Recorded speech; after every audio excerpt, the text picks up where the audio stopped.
It's no question that throughout the course of our lives, we're going to be faced with conflicts and hardships in our life. And if you've lived long enough, you realize that all your life there have been conflicts and difficulties that you have been met with and that you will continue to face. So it doesn't matter if you were born into prestige or into poverty. Part of the human experience is to struggle with the great dilemmas of life. And one of those giant dilemmas and difficulties that we all face is the battlefield that is our mind. And what I've realized is if you're not aware that there is a battle going on in your mind, you will be more focused with the exterior battles that you are facing, and you will spend more time trying to fix the consequences than fixing the reasons. And in a world where we are exposed to every sort of opinion and preference, in a world where we are exposed to every single voice and idea, you've got to begin to ask yourself, what kind of thoughts am I gonna allow my mind to be consumed of? Because the biggest battles that you will ever face in your life are actually the battles that are found in your own head. And I remember when I was a child, somebody that I love and that I respect and that I honor, one day said to me some words that penetrated my soul. I remember when I was a child, this person called me stupid. And I remember how it shook me to my core. Because it wasn't a stupid, like when you hang out with your friends and if you're a dude, no matter what you do, you're stupid. But it was somebody that I respected, that I didn't really understand love. I just understood what it was to be loved. And this person redefined me by calling me stupid. And I remember for years struggling with the thought of being stupid. So much so that I actually took on the identity of a stupid person. And all my ambition to pursue a good education and pursue knowledge and studies perished alongside with my confidence. And as long as I believed that, my whole education, my whole comprehension, it changed. All of a sudden, my B's became D's and my homework became a suggestion, not preparation. And it wasn't because I was incapable, it was because I believed a lie. And I think so many of us have been spoken into our lives by someone that we trusted, with someone who was supposed to care for us, to love us, and instead of their words shaping us into a person that we wanted to be, it actually broke us down. It actually destroyed us. And so many of us have taken on identities that were spoken to us from broken words and called that who we are. I think so many of us have been told that we are worthless, that we are stupid, that we are insignificant, and we've began to believe those lies and said that for the rest of our life we're not going to do anything of significance because someone said that we were insignificant. And we began to live a lie that we told ourselves because someone spoke it into us, that everything that we would amount to was what we were not. And today, I'm here with a mission, with an assignment, that today is the day that those thoughts stop in your life. Because the life that you were created for, the life that God calls you to, is not one that is built upon the broken words that someone spoke into you when you were young. The life that you were created to, the life that you were born to obtain and to uphold and to live, is a life that is worth destined and for greatness, a life that is meant to free other people. But some of us are so tied up and in bondage by our past that we can't seem to believe in a better future. And today, I want the thoughts in our minds to change, because what I want to do is claim war on the thoughts in your life that hold you captive. Today, what we're going to do is take ownership over our thoughts, Because when we take ownership over our thoughts, we actually begin to take ownership over our lives.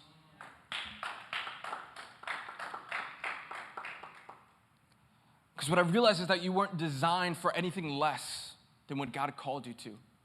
And if God spoke words into your life that would redefine you and that would build you, who is anybody to tell you otherwise?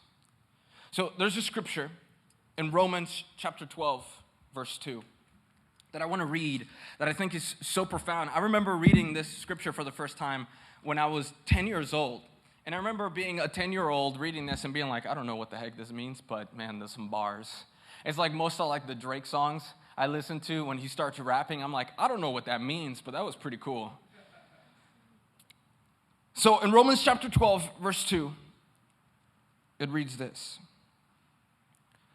Do not be conformed to this world, but be transformed by the renewal of your mind, that by testing you may discern what is the will of God, what is good and acceptable and perfect. So do not be conformed to this world, but be transformed by the renewal of your mind, that by testing you may discern what is the will of God and what is good and acceptable and perfect. I think when we read this scripture and we see the word world, we automatically think people. And to be fair, I can understand that sort of confusion. But when you think that what Paul is talking about is that he's saying, do not take the attitude, do not take the characteristics of the people around you, we can get lost if we think that what he's trying to indicate is that the people around us are lesser than us. I think in the faith space, this is a real struggle. That we begin to think that because we have the solution that somehow we are better than people. And that's not what Paul is saying here to us at all. When he uses the word world, he's actually talking about an age. He's talking about a culture, a system, a society. And every society that's ever existed in humanity has a structure, has a culture. It is typically the societies in which the artists of that society are the ones who sort of transform the kind of culture that we live in. I mean, think about it. The type of clothing that you have today, you didn't come up with. Some of you are very talented, but the style is a style that somebody made for you. Back in the day, they used to wear curtain sheets and call that clothing. And today, we barely want to wear clothes. You know, we got like skinny jeans that are like ripped or very baggy, you know. And every bit of our culture, our music, the way that we talk, the way that we read, the way that we conversate with each other is a indication of the type of people who are leading our culture. And part of House, because we are a community of thinkers, of philosophers, of creatives, of artists, part of our responsibility is to create the kind of world that we want to live in. Not let the world pass by and not influence any sort of our culture. I think one of the biggest reasons why the church is dying in our current culture is because we have a bunch of people that acquiesce to the type of culture that we're going through and never influence it. And I don't want to be part of a community that is just part of a culture and never touches the culture. I want to be part of a community that is ingrained with the culture and can change the course of our culture. And so when he says here is, do not conform to the structures, he's talking about the mindsets. He's talking about the political ideas that become kind of dogmas in our life. He says, don't take on the structures of what people tell you life is about. What needs to happen is a renewal of your mind. And what the renewal of your mind is essentially this, if I could sum it up very simply. The renewal of your mind happens when God begins to speak into your life. And what it does is that it destroys your perception of reality. I know. That's kind of like, why would you ever say that about God? Like, how could you say that when God speaks, you know, he destroys your perception of reality? But the truth is that God's words actually break down, at first impact, who we thought that we were. And sometimes the confrontational language that God uses in our lives seems to be words that we don't want to participate in. Seems to be kind of counterculture. Like, imagine being part of a culture where if somebody disagrees with you, you blacklist them, and you attack them and their mom and their family and everything about them.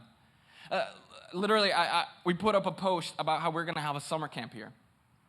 And every single time that we post something, somebody really lets us know that they disagree with what we're doing. Every single time.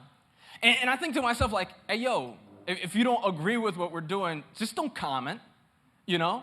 Just don't comment.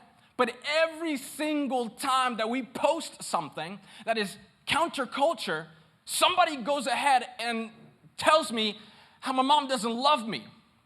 And it hurts my feelings initially because it's like, you don't even know my mom, but I don't know why I felt that. And so when God speaks into our life, he speaks life, but what that does is actually begin to destroy the concepts and the constructs of death in our life. And so he establishes a new reality over our lives, and they impact us, and they confront us.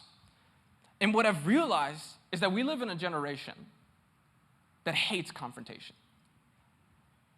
Studies from philosophers and scientists have actually found that Generation Z is the number one least confrontational generation in history. And it might be because some of us, you know, we struggle with the idea that we're going to lose our clout, or we're going to lose our reputation, or whatever it may be. But what scientists have found is that Generation Z does not like confrontation. Here's a highlight of Generation Z. Generation Z, our generation, most of us, our generation, calling people out on accident, our generation is not timid when it comes to standing for things that we believe in. We are known as the generation that will protest anything that is of injustice. We have no problem coming together to stand against things that break who we are. And that's a beautiful thing. Any type of society where protesting is allowed is a healthy society. It's actually good for our society to exercise our right to protest. But here's the biggest downfall of Generation Z.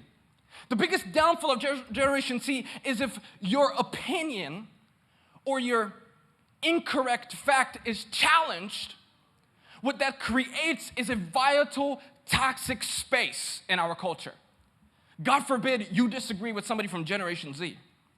They will tell you something you didn't know about yourself. They will let you know that you are wrong, even when you are right. And so Generation Z is really good at standing up to injustice and really bad at being confronted. We are a generation that when it gets challenged, when it gets dismissed, it responds with retaliation, with no regards to human interaction and relationship. So Generation Z, we struggle with confrontation. And this is actually a great example for the human condition. Because what philosophers and scientists have found is that Generation Z is not something new. It's a consequence of the generations before us. It's just manifested louder, younger, and I think better. I'm just kidding. It's like I'm a Generation Z, so it's like. But that really is a human condition that we all struggle with. And what I've noticed is that we would rather live a lie if we are comfortable in it than be confronted to be set free from it. And that is the biggest human condition that we all struggle with, no matter what kind of generation you are from. The type of reality that you accept is the type of reality that you are comfortable in. And God forbid anyone speak into your life something different. And so when God speaks and tries to share his thoughts to us, it's uncomfortable. And we would rather disengage, we'd rather not engage with anything in this world than to be confronted. And so the great challenge is that you would be really good at confronting people, but really bad at being confronted. And if there is no such thing as confrontation in your life, then you're always going to struggle with changing the types of thoughts in your mind. Because in order for there to be change in your head, in order for there to be a new mindset, you need to confront the darkest and deepest pains that you have. I think we're really passive when it comes to things that really matter. I think we struggle with accepting that some things are honestly meaningless. We struggle with understanding that comparison and how other people are doing in their lives and what's going on in their lives really shouldn't be the marker for how we should live our life. And this generation spends so much time consumed with what other people are doing that we are missing our own lives. And the reason why we're so busy clicking through social media, trying to find information, I don't think it's because we're trying to be more knowledgeable. I think it's because we're trying to hide from the deep pain of our soul. The most depressed and anxious society to exist in America in the last 300 years is Generation Z. And I think there's no coincidence that the one who likes the least amount of confrontation is the same one that struggles with the deep issues of the soul. We are the most medicated, unhappy generation in America. And what if I told you that the biggest battle that you need to fight is not an external one? It's not against one another. It's actually for each other.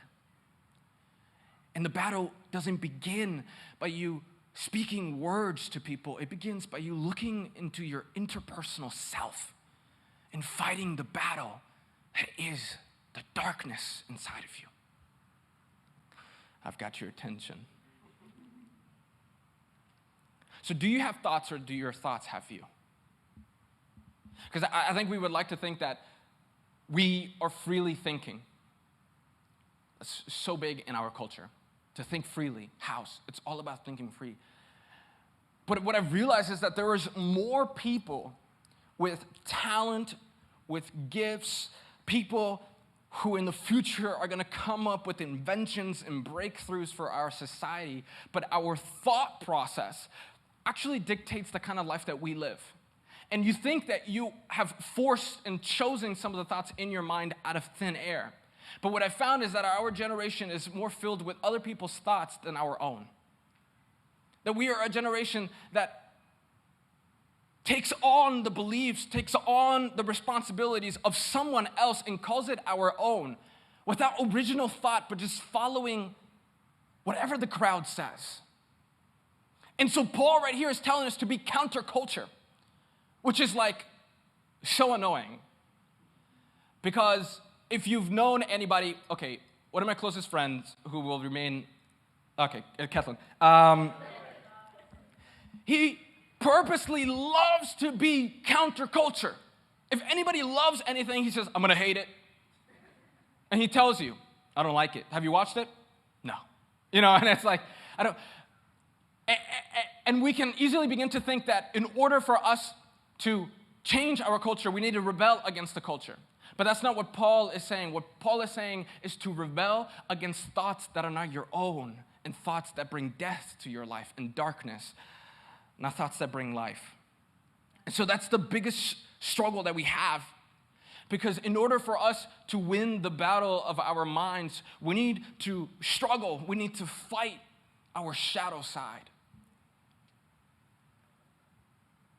We need to visit parts of our life that we want to forget. Have you ever had anything happen in your life that you just wished never happened to you?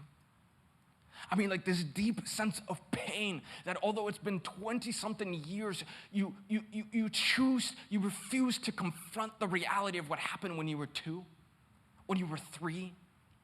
Can anybody think of a time like that? I'll be honest. For a very long time, I was extremely poor. I mean, so poor. My family is an immigrant family from Colombia, and my dad came here to give us a new life. And for approximately 2 years, we slept on the floor. And not even of our own home, we slept in other people's floors. And I remember being so poor that the first computer that I ever had was actually built from spare pieces found through garbage disposals and found in trash cans. And we were dumpster divers because we needed to survive. I was so poor that I didn't even have gifts for Christmas. And the gifts that I eventually did get for Christmas, they were gifts that were inherited from other people. And I remember that being such a painful thing in my life that I came from nothing. I came from poverty. I mean, the least amount of money possible that you could have, we practically had because we had nothing.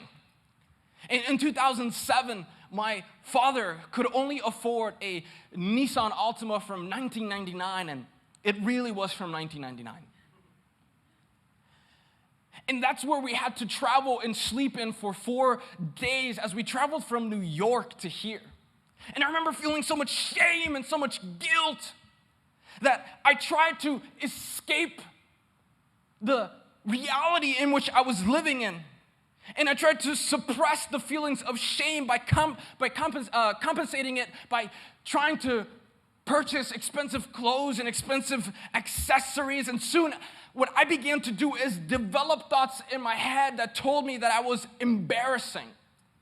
That even if I had the nicest clothes, I felt like filth inside of them because I felt like I was living a lie. And all the thoughts that began to permeate through my soul were thoughts that you were insignificant, that you are filthy, that you are poor, that you don't matter. And guess what happened? The thoughts that I was suppressing, the thoughts that I didn't want to confront, I dug deep in my soul, deep in my mind, and they began to grow in my brain. Because in an attempt to forget them, what I did is I planted them. And we think that when we avoid the conflict of our thoughts, that nothing happens. But what happens is that they remain in your mind and they become a seed that is planted and grow into a new problem. And so me trying to suppress these feelings, this anxiety, this shame, actually created in me a cycle of poverty that was over my life for years because I did not want to confront the reality that I did not have enough.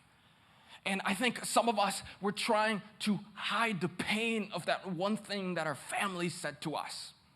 Some of us, we feel like we are on the outskirts. Some of us, we feel because of where we came from, because of the damage that our family made, because somebody that we value, somebody that we love spoke broken words into our lives. What we did is we tried to hide them instead of confront them, and they became a thought, that became a cycle, that became oppression over your life.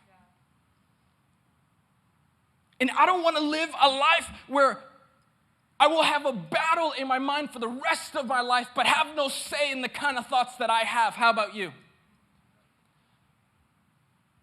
Because the kind of life that I want to live is the life of freedom, a life of courage, a life of authenticity, of valor, a life worth living for. And if for the rest of my life, the words and the thoughts in my mind are not my own and not God's, then I will not be living my life. I will be living somebody else's. And oftentimes when people speak broken words into your life, what they're actually doing is transferring a frequency within their soul to you and trying to shape you into who they feel they are. That's why when you can identify the words that people speak over your life, you can identify how they feel about themselves. If you are somebody who struggles to think the best of people, if you're somebody who thinks the worst, it's because somebody in your life told you that you were the worst and to always expect the worst. And now you're living somebody else's life when really it's not yours. And I don't want to live somebody else's life. I want to live my own life. How about you? So I let that cycle grow in me and poverty over my life until one day I was met with my breaking point, where I could no longer hide how I felt and my thoughts, and no matter how much I suppressed it, I just reeked of embarrassment. And one day I had enough. One day I just fell on the ground and I said, God, I hate being poor. I was, God, I can't do this anymore. But really what I was saying is not I hate being poor. I hate being ashamed that I don't have enough. And oftentimes we tell God, like, here's the consequence. And God's like, that's the consequence. What I need to change is your reason. You see, if you're poor, but you're happy, it doesn't matter if you're poor or rich, you're happy. And oftentimes we try to identify our issues as our consequence, as the reaction, not as the initial intent. What I was telling God is I am ashamed. I am embarrassed. I live in one of the richest cities and unfortunately in one of the richest schools. And I don't feel like I belong. And I broke down and I said, God, I can't do this anymore. I hate being poor. I said, God, please help me. This is how I feel. This is what I'm thinking. This is what I'm going through. And it changed my life. It changed everything about me when I heard what he said. See, if you confront the thoughts in your mind and you begin to say, I'm stepping into the battlefield that was chosen for my life or that I chose, you will hear these words when you give it to God. He will look at whatever you have and say, no, you are worthy. You are loved. You matter. You're not insignificant. You are not filth. You are not meaningless. You matter forever. I will give my life for you because I've always thought the most of you.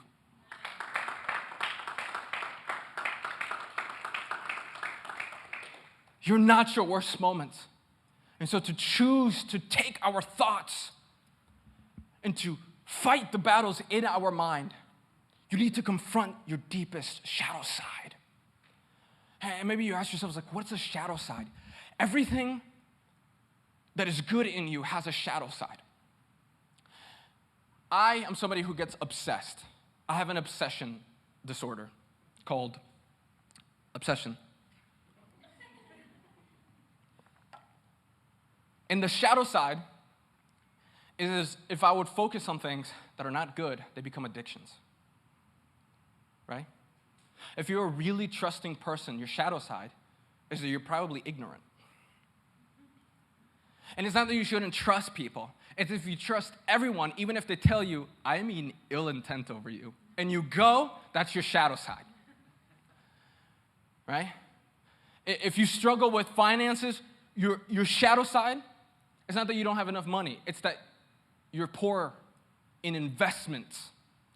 You're bad at finances and stewardship.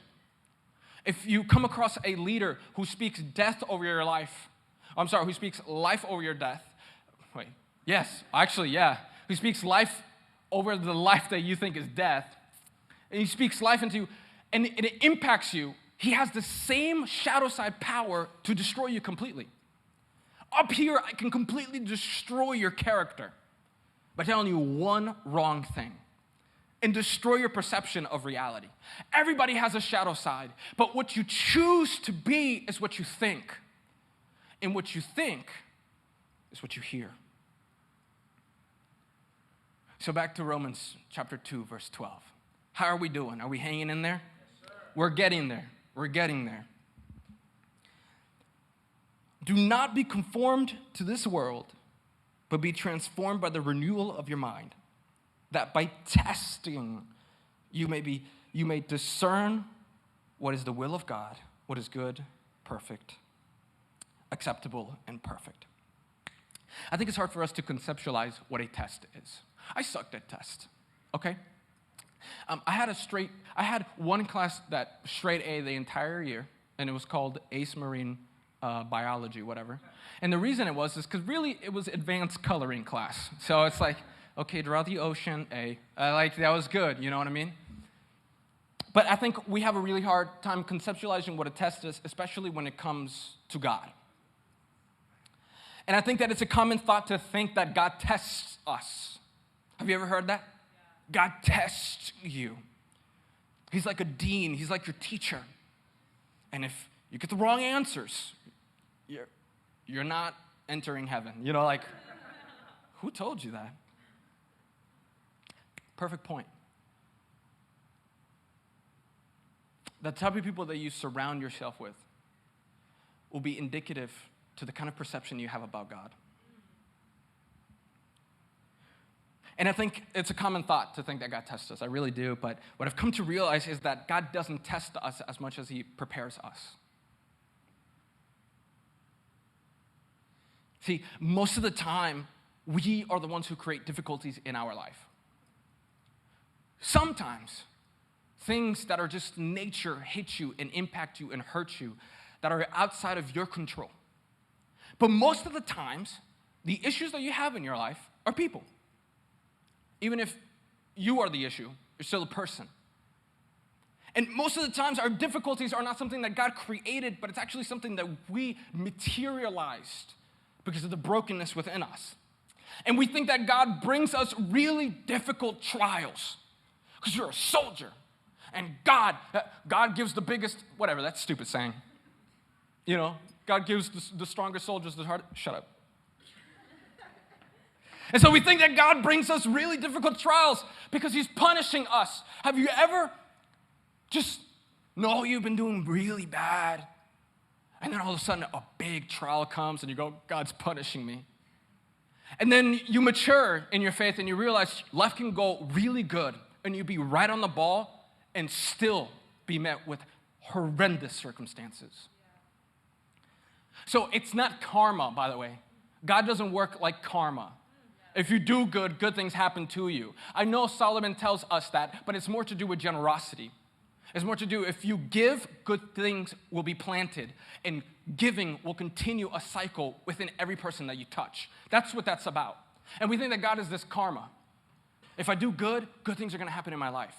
But that's not how the physics of the universe, where inside time and space and outside time and space happen.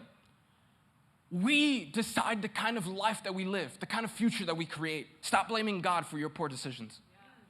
So we think that God brings us really difficult trials because he's punishing us or because he wants us to prove ourselves. I've met so many people in church with this dogma, this feeling that they need to prove themselves. And it was never about how worthy you are. Just know that you are worth dying for. That's all that it's about. So it's not that he's trying to get you to prove yourself as much as he's trying to get you to prove to yourself that he is enough. That if you've taken on the thoughts of God, whatever you face will be the proof that God is faithful in your life when you've been faithful with what God has given you. See, a test isn't an exam when your mind has been renewed. A test is more like discernment. Because every answer that you're looking for is there when your thoughts are with God and God with your thoughts. And at that point, it's up to you to either trust God with what he's telling you or to not. God isn't testing you. God is opening a space for you to discern the battles that you're facing. So when you take the thoughts of God, no matter what you face, you will have the tools and the weapons to fight. We live such passive lives in America. We would rather be outraged about paper straws than we would about the sex trafficking that happens here in our city. Oh, dude, I'm going there this morning. We would rather care about what this celebrity said or is dating or not dating, right? Than to think about the poverty issue that we have in the city. I mean, we really do. Can we be honest? We really do.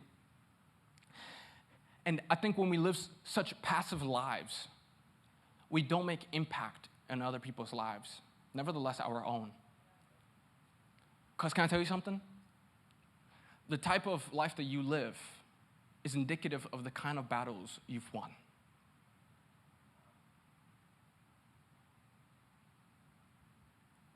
So every answer that you're looking for, when you've renewed your mind, when God speaks into your life, it becomes enough. So take on the thoughts of God, so that whatever you face, whatever you go against, everything that you need is within you to go to battle. Loving someone is a battle. It is. And it starts with how you think about that person. Forgiving someone is a battle. Doing anything of substance is a battle. And I think there are more people in the faith space afraid of battles coming their way and looking for the potential battles coming, that they never fight the ones that are right now in their hearts and in their minds. And what this ends up doing is it creates a disruption in the types of relationships you have currently. Because if you're so focused on thinking about the battles you're going to have to face with the person you love in the future, you'll never fight the ones you need to right now. And more divorce happens when people are fighting battles of their past or thinking about the battles of the future than fighting the battles that they need to fight together now. I know most of you are single here, but put that in your pocket. It's important. All the married people were like, you tell them.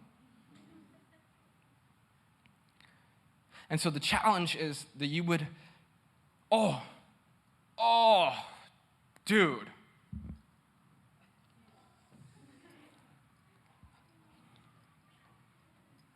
I'm going to try to listen.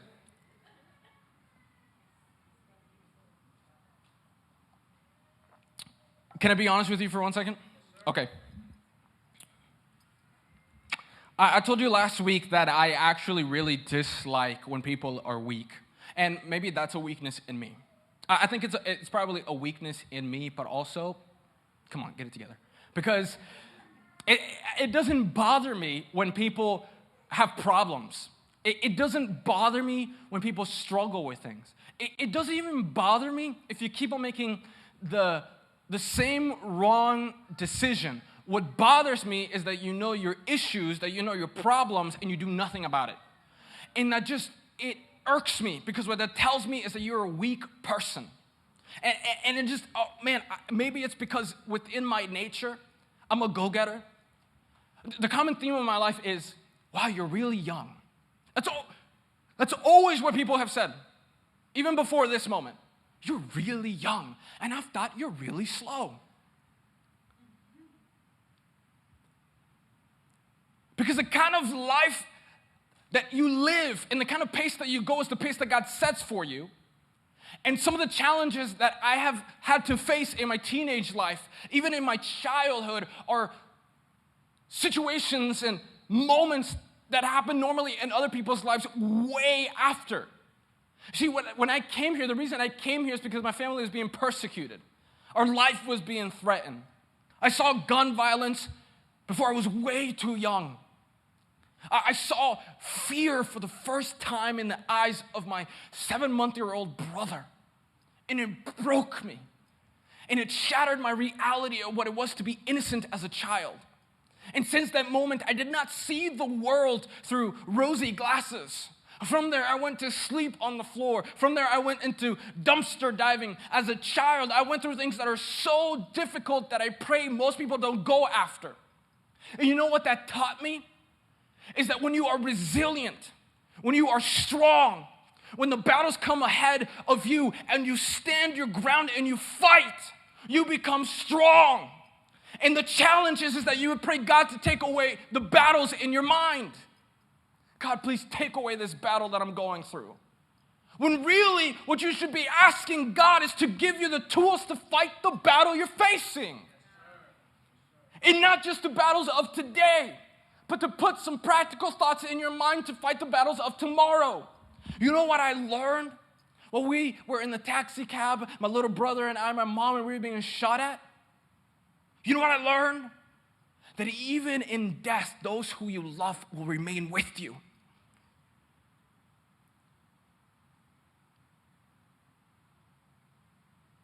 So it's like, God, don't let this happen in my life.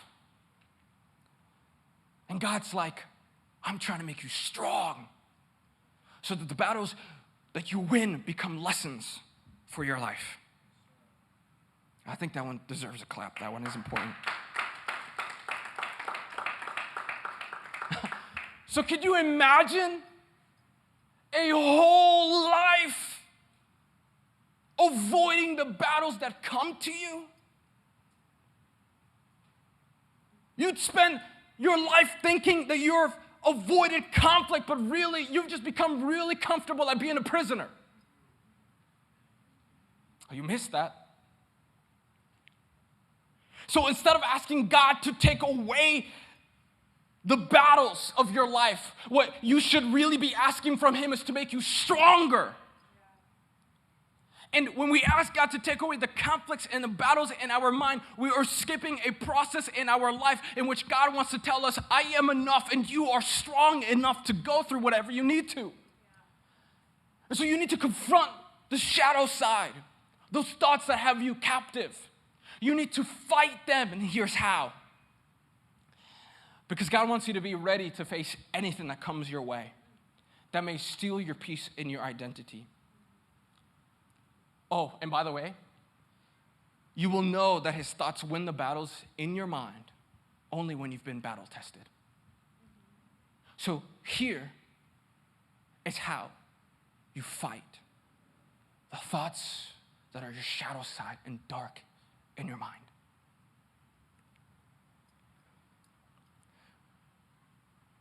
When you're in a relationship with somebody, you give each other things. And I don't mean materialistic things. I mean like something in your essence.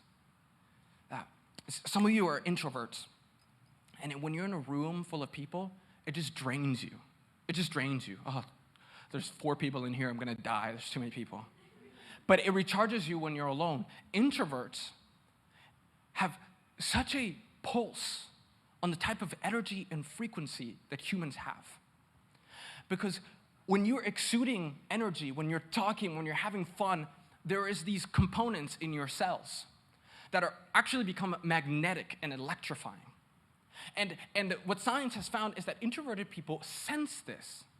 They actually begin to smell the chemicals in the air. Their ears, they change. It's so strange how you can be an introvert. I'm sorry. There's a whole world out there. But anyway. But the truth is that it's beautiful because those are the most empathetical people who have the most empathy in the room. They feel the essence, and you need those kind of people in your life because when everyone else gives up, it's the people who are empathetic towards you that always stay. And so instead of trying to change an introvert, why don't you begin to respect them? That was bars. All right. And so there's this essence, there's this energy, there's this soul inside each and one of us. And when we are in relationship, when we do life together, when we talk to each other, we transfer our essence into each other. That's why when you're with gloomy people, you get gloomy. That's why when you're happy people, you're happy. And so it's the same thing with God. You were actually created to be in relationship. And that means that your whole genetic makeup is created so that you would be in community. And not just with people, but also with God. And here's what I found. Here's how you fight the battles of your mind. Here's how you develop the weapons to win the thoughts that are the darkest. You begin to inhale the words of God and exhale His thoughts. Do this with me real quick. Inhale. Okay, let it go. Your heart slows down. Your brain gets oxygen. All of a sudden, you were sleepy, and for a brief second, you yawned, and now you're awake. See, the words of God are actually like oxygen in our lives. And they're not words that you just listen to. They're Words that create an atmosphere that you inhale. If you are a person who struggles with negative thoughts, spend your time with people who speak life and positivity. People who are connected to the source of life. If you are a person who feels weak right now, be with people who speak strength over your life, who are like rocks in your life. If you lack empathy, surround yourself with people with empathy. And by the way, if you lack empathy, be quiet. Just take. Because oftentimes the people who lack empathy are the most arrogant people, and they destroy everything. they're like a rock in a house of glass. If you're going to be with people that are empathetical, listen. But most of all, spend time in the atmosphere and in the presence of God. So how do you do that? Oh my God, I've heard that all my life. It bothers me. Okay, how do you do that? Here's how you do it. You create a space in your mind where you say, and you acknowledge, I don't know everything. But God, will you speak everything into me? You see, God is the everything that initiated the whole world that you see around us. You were not an accident. Nothing didn't create everything. Everything created everything. And when you breathe in God, you breathe in everything that He is. He is the source of life. He's good. He's love. He's mercy. He's peace. He's kindness. And you know what He thinks about you? He thinks the best of you. And so what you have to do to wrap this up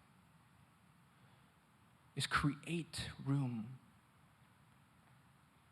for your mind where peace can exist. And it begins with going, God, just you and me right now. Are you tired this morning? Do you feel like you have shattered pieces in your heart? Do you feel like you are lacking peace? I want to invite you this morning to stand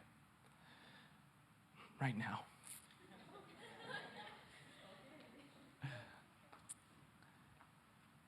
And to create a space in your life where you would say, God, here's all I have. It's not much, but it's everything I've got. Will you speak life in me?